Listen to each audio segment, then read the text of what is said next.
welcome. I'm Dennis McCuistion, and this is part 2 of a 3-part series with former Congressman and House Majority Leader Dick Armey. Our focus will be on how Republicans took over the majority in the House in 1994 and how they and Bill Clinton did something that has not been done since. Welcome, Dick. You are the author of several books, including one called Leader, which is really your autobiography.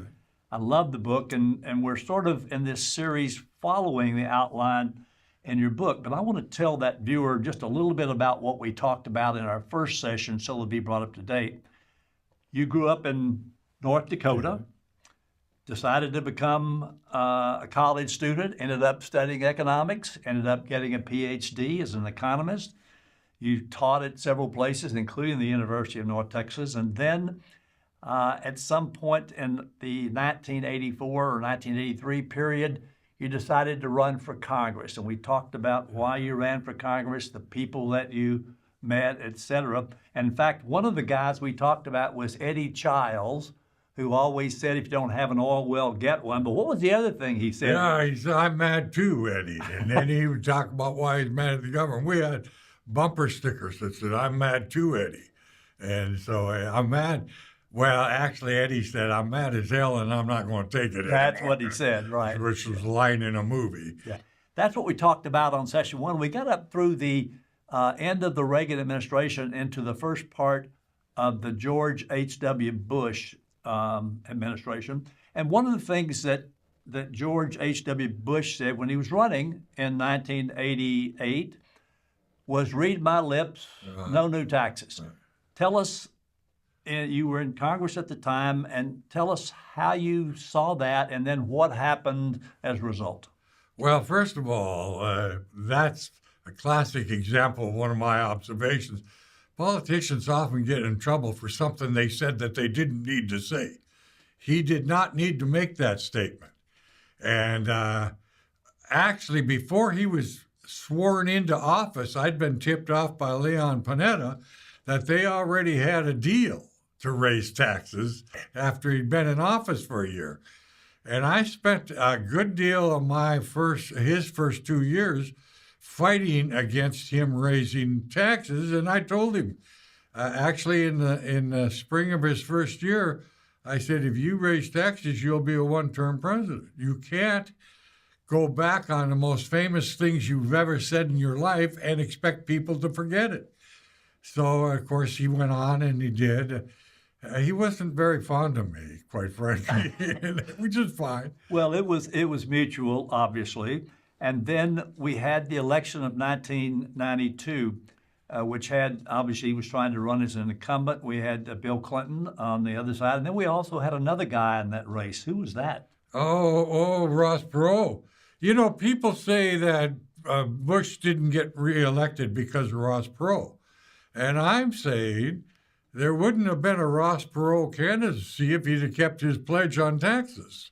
Quite frankly, Ross Perot's whole constituency was a constituency of disillusioned and angry Republicans. They later on became the Tea Party. They later on became the Trump supporters. Yeah, Ross Perot ran and won. I said it was the most expensive ego trip in the history of the country. Well, he was an interesting character, to say the least. But we got into the first 2 years of the Bill Clinton presidency. There were interesting times, maybe one of the first few times in which the wife of a president became active in policy. And Hillary started with something called Hillary Care. Tell us about that process. And then you had this famous quote about Hillary's wit and her, wit and charm, I think. Well, the architect of a Hillary Care was a guy named Ira Magaziner. And obviously I opposed it terribly. I mean, she was skating through because she was treated like a celebrity.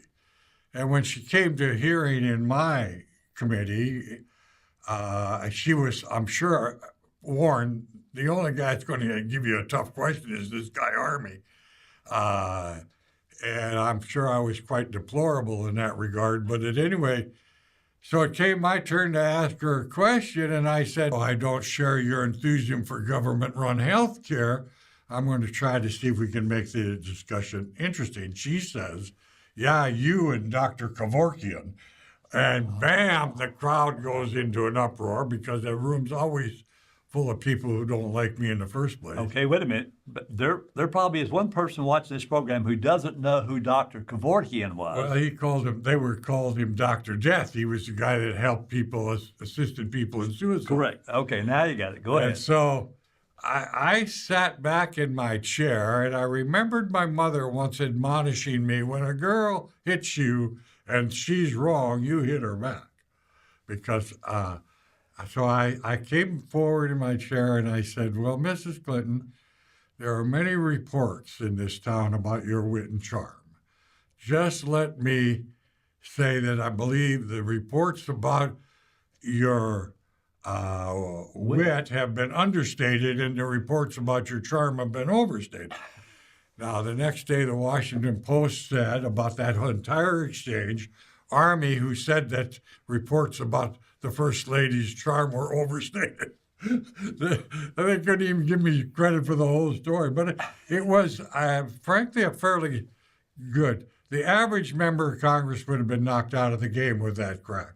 Yeah. And I knew that. They had warned her. They'd set it up.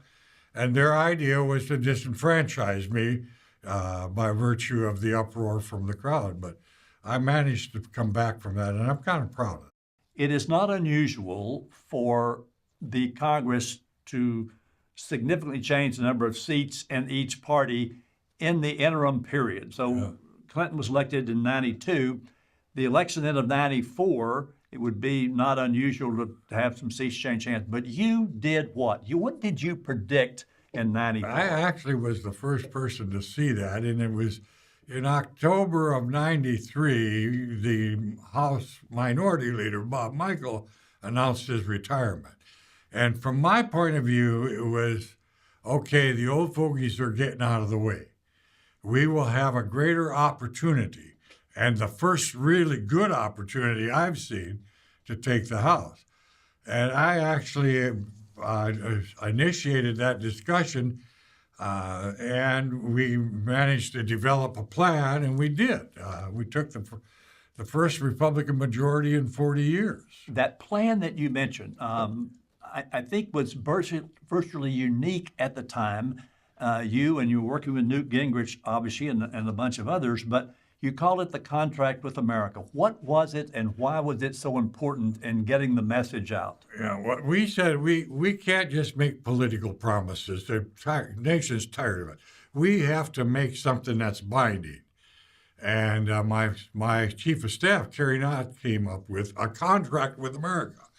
And so it was 10 items, all of which had great standing with the American people and had been kept off the floor by the Democrats. So here's 10 items that the American people cared about a lot. Now, we also were guided by the notion, don't overpromise. So we said we promised that within 100 days, each of these will be voted on. And we signed a contract. We signed our name to it. And it was a unique device. It's the only political or public campaign instrument I ever saw that people carried around in their pocket for months and months and held till after the election and checked off the items. Well, you had a conversation with someone, I forget who, talking about what you wanted your position to be in the Congress in 93 or 94 as in the minority leader or whatever. Talk to us about Dick Gephardt, who's a good fella and a good friend. Dick and I were riding back from the White House in his car, and he had noticed that when Michael retired, everybody's scrambling. You know, the typical thing is people in leadership all scrambling for position. Well, I had decided I'm not going to run for whip. That would have been the natural expectation because I didn't think I was fit for it, and I didn't think the job was reputable enough for me. But at any rate, Gephardt, who was then the majority leader, expecting to be speaker, said to me, Dick, how come you didn't run for whip? I said, well, I'll tell you, Dick, it's because I'm running for majority leader. And he laughed. He said, that's a good line. I'd stick with it. So I did. And when the smoke cleared after the election, I was the majority leader and Dick was the minority leader. So you were the majority leader. Newt Gingrich was the Speaker of the House.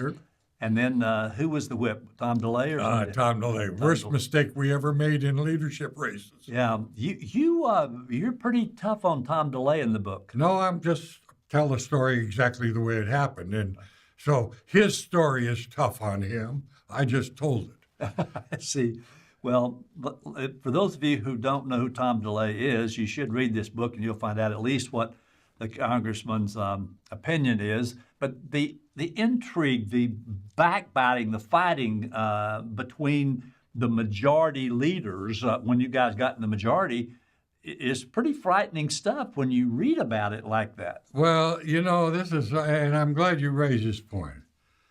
To me, for any person to have the honor of his neighbors selecting them to serve in what I believe is the most unique innovation of freedom in the history of the world, the United States House of Representatives. And to go there and to be dedicated to nothing other than the duties of that office, consequential to the Constitution of the United States, which I think is the greatest innovation in the cause of liberty in the history of the world, it just is appalling to me. And so there are members, and Tom DeLay is first among them in my memory, who devote all their time in office to conspiring against other people to their advance themselves in position. Now, these are people who are incapable of achieving stature by virtue of their good works, but seek status by higher position. And to waste this opportunity granted to you by your neighbors on yourself, to me, is an unforgivable sin. Well, you talked a lot about the difference in stature and status, and you just mentioned it there, which is important. So from the Republican perspective, you guys you got the 10 items voted on, and you passed how many of them in the first 100 days? We passed all but one in the House. One was a constitutional amendment. 8 of the 10 were signed into law. Wow. Now, this is important because there are an awful lot of people laughing at us when we offered up that contract, including most of the Senate and many of the House Republicans. But the fact is, we passed 8 out of 10 into law. That was pretty good. Which means you had to get the Senate and obviously the president to sign it as well. Well, the Senate was continued to laugh until their August recess of the first year. Then they went home. And they heard from constituents, what's the matter with you people? Why haven't you moved any of these House contract bills?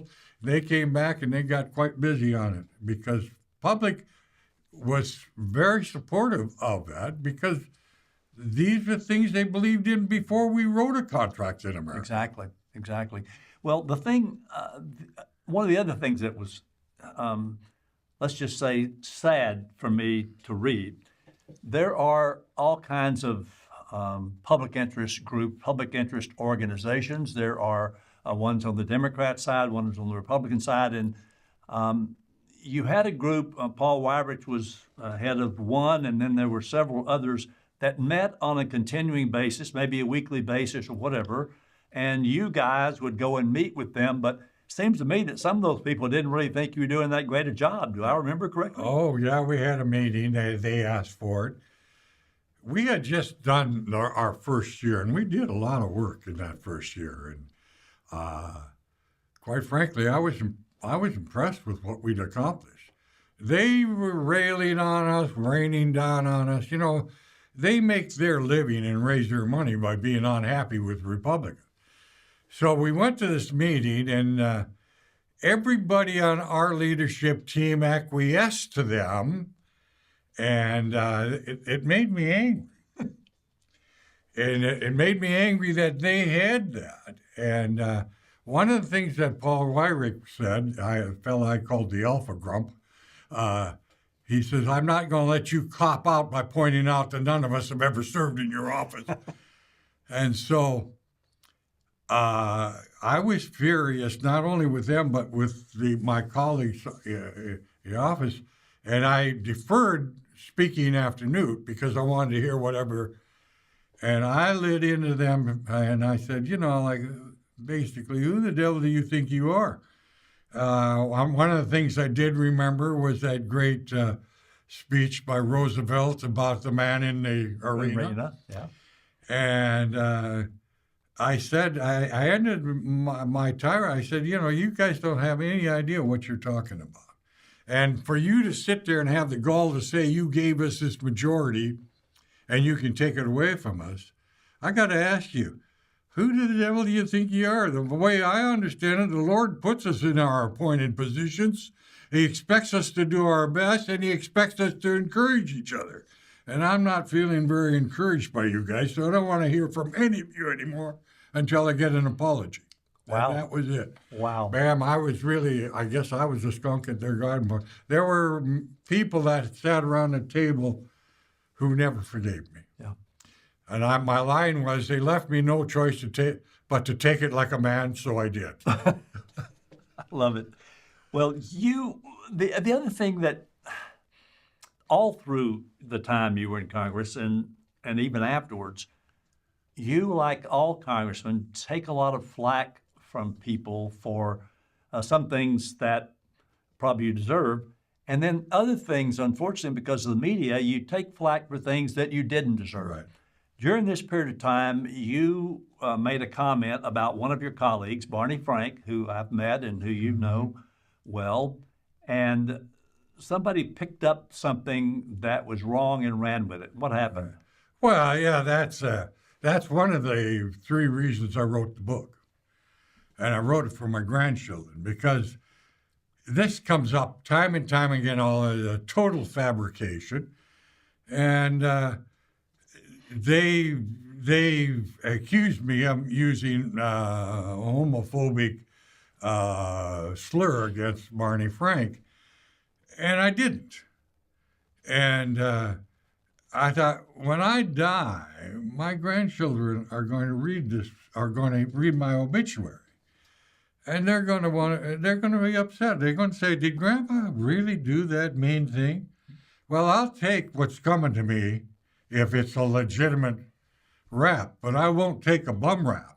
So I wanted to write this book so the children, when they had that sense, they could go back and read what Grandpa's side of the story was. Right. That was a total fabrication, and there were 2 or 3 others. So 3 times in the book, if you watch carefully, you'll see where I end the story with, "No, honey, Grandpa didn't do that." Love it. So that my grandchildren will know. You also have situations in which people who supported you, either because they thought you were right, which most cases, and then gave you checks too, which is also nice. But you had people who would come to you and, I'm going to use the word, basically demand that you do this for them because they've given you, this is what we always worry about congressmen who get bought. You had one guy who I know, and you didn't mention his name in the book. He's a good guy. I prefer you not even. I'm not going to mention his name. I like him and his wife and all that. But nevertheless, he called you and said, there's a bill coming up on China, as I recall. Yeah. He said, do not bring that bill to the floor. What happened? Well, this was actually the second time this happened with a wonderful person who had been a great supporter, wanted me to do what I simply could not in good conscience do. And in this case, I just had to say, look, I cannot, I'm a student of Adam Smith. I cannot fail to bring that bill up. And if I won't do it for you, you can bet I won't do something I don't believe in for somebody else. Well, it was unhappy, he said, and he was angry. He said, well, in that case, you will never receive another dollar's worth of support. Now, this is important. He and virtually everybody who supported me financially are what I call principled givers. They supported because they approved of what I was doing. And those that give money for access, I call prags, and they're not very, and I never got any money from them and I didn't want it. But I suppose if he had supported me all those years because he approved what I was doing, it would be the most natural thing for him to do, say, I don't approve, so I'm not going to support you. But I took it as a serious personal loss. I miss it. I miss him, and I love the man to this day for who he has been, except for that one disagreement. Exactly. One of the things that you did, and I promised this at the top of the program, that the congressional leadership did with President Clinton. For those of us who look back on presidents, some of us would say that, he was probably a better president in many ways than others, because you guys worked on the balanced budget. Right. You had Phil Graham in the Senate, you in the House, and President Clinton. Talk to us about that process. Yeah, first of all, let me say, I was never fair to President Clinton. His personal behavior was so abhorrent to me that I didn't recognize that President Clinton, as president in office, did have some serious commitments that I agreed to. And one was welfare reform, and the other was getting a balanced budget. And we should have worked with him more joyfully than we did. We were too resistant, and it's a shame, because the fact is, when we finally got over our relative animosities and got down to serious work, we achieved a surplus budget that lasted for 4 years. And I dare say it was the first surplus budget we'd seen since the first year of the Nixon presidency, and the last surplus budget we're likely to ever see at any time in the future. Right. So it was quite an accomplishment. Yeah. And we couldn't have done it without the president. He couldn't have done it without us. And I should have been more fair to the man, even though I didn't like him. I got it. But you were able to get that done. You don't necessarily have to like people to get things done if they're the right thing to get done. Right. One of the things that you were talking about at that time in terms of budget was something called the flat tax, and you were on our television program about the flat tax in those years. So I'd like to run that video clip right now, and let's see what you were saying about it. Congressman Dick Armey of Texas. He is the first Republican House Majority Leader since 1954, a principal architect of the contract with America. He has been called by some a one-man think tank in cowboy boots. Please welcome Congressman Dick Armey.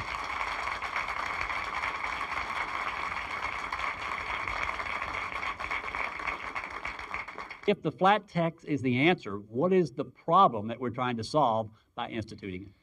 Well, let me answer you, Dennis, on two levels. On a macro level or a national level, I think what the flat tax will do is it will make it more possible for private sector economic growth, and it'll make it more difficult for public sector growth. That is to say, there will be less incentive and less opportunity for big government. Now, if I can then take it to a personal level, the flat tax, I think, is going to be one of our nation's greatest inroads against both ulcers and high blood pressure.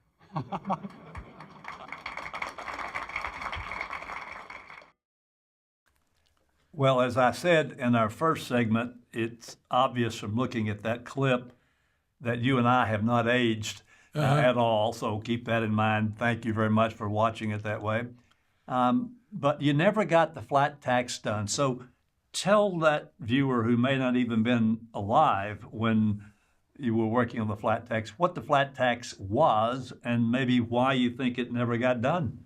Well, the flat tax was created actually before 1984 by Professors Hall and Robushka, and they should get the credit. President Reagan ran on it in 84, and then it lay dormant for 10 years. I brought it back in 94, and basically it says we're going to take away all tax complexity and loopholes, and you can fill out your taxes on a postcard. Why it frankly will never get passed is because the tax complexity lobby is big and powerful and quite sentimental in their pretensions. So they're saving universities, they're saving hospitals, and they got a lot of people convinced you can't raise that money for all these good things without tax. Yeah, charitable deductions don't become deductible. So The they are. key thing is the resistance to flat tax and the defenders of tax complexity begin with the people in the Senate Finance Committee and the House Ways and Means Committee. That's the way they finance their campaigns. So the first line of resistance was the committees themselves. The second line is all of these people out here that believe that all the things that are exempt in a complex tax system, which is the way they make their livelihood, are necessary to the building of hospitals and schools. One of the things I asked you back in those days was changes. You wanted to make some changes. We talked about term limits as an example on one of our programs. But you said one of the things that would be most beneficial is changing the term limits of committee chairmen. Talk about that. Yeah, well, the committee chairman had extended terms. The committees became their domain, and they ruled with an iron fist. And what I said, we change that over, we get new blood, and give new opportunities to different people with new ideas.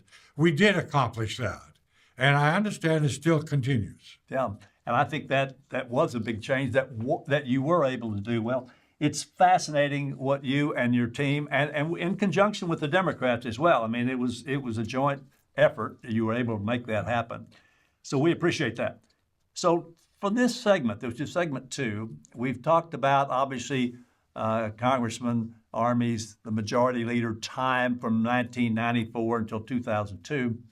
On segment 1, we talked about other things. You can see that on Perspectives Matter.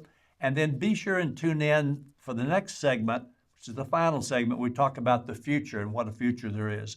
Look at perspectivesmatter.com. Thanks for joining us here, because we always talk about things that matter with people who care.